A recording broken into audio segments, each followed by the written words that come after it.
M.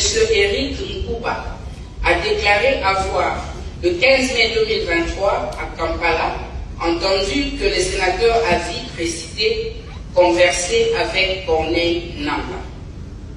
Il soutenait au cours de leur entretien que le Rwanda avait un plan visant l'assassinat de son Excellence Félix-Antoine Tshisekedi Tshilombo, président de la République démocratique du Congo.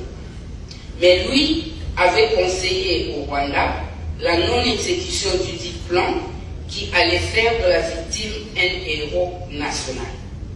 Il fallait plutôt le chasser du pouvoir par un coup d'État. Toujours lors de son interrogatoire, le même Eric Nkuba a déclaré sans peur d'être contredit que le sénateur Avi, Joseph Kabila Kabange, était en contact soutenu avec Corneille Nangaa.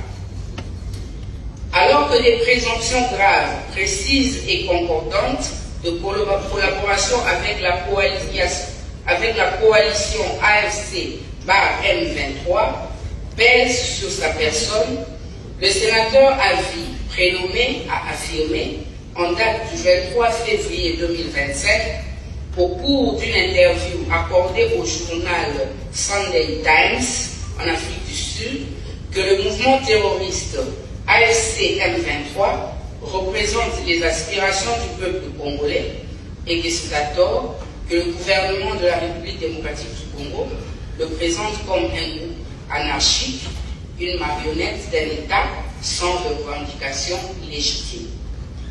Enfin, toujours de l'Afrique du Sud, où il séjourne, le précité a accordé le 18 mars 2025 une interview filmée au cours de laquelle il a exprimé sa volonté de rentrer au pays le 18 avril 2025 par sa partie orientale, plus précisément par Goma, ville sous occupation de l'armée rwandaise à travers le mouvement terroriste AFC-M23.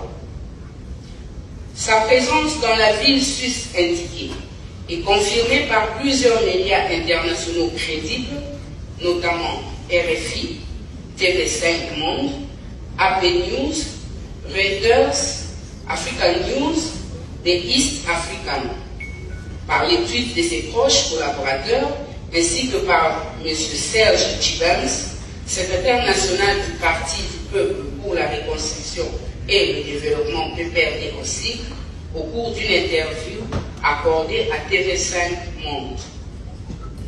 Fort de ce double soutien, le M23 a commencé à lancer ses attaques contre notre pays, la République démocratique du Congo.